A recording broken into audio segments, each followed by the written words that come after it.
Good day mga ma'am sir, yun po ang ating home service, Samsung 50 inches sa San Pedro, Laguna. Galing po tayo ng Imus, taga-Imus po tayo. Yan po, tinesting na natin dyan.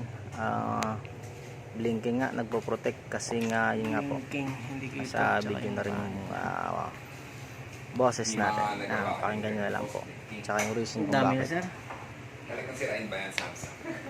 Oo, pag nakasagad sa brightness, saka sa backlight settings. Ang sinasagad na, lalo pag tanghal, hindi masyadong makikita. Ipat ko lang, naka full brightness siya. Tsaka yan nga yun, naka full brightness nga sir, tama nga tayo, hindi tayo nagkamali. Hindi, wala rin Full pa kasi choice kasi sira na rin mali po kasi yun yung design ng Samsung. Yung backlight is Tapos nasa hindi sila kasi ilalim, tsaka yung nagre-repair. flex ng chip-on flex ng kanyang panel is nasa ilalim din. Diba, sir, pag ginawakan yan palagi ito, natin mainit. na-encounter. Kasi nandito yung kanyang backlight eh.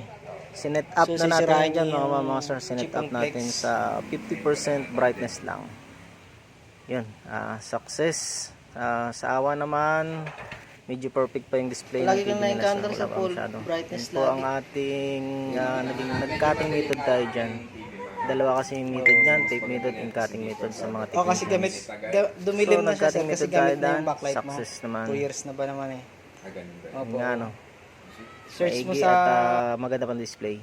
Yun po ang kanyang model number, 50T1000. So pauwi tayo dyan San Pedro, Laguna, going back to Imus, Cavite. So magpapagawa pa yan din, man sir. Sa mga magpapagawa po, magpapaservice po, please contact us, message us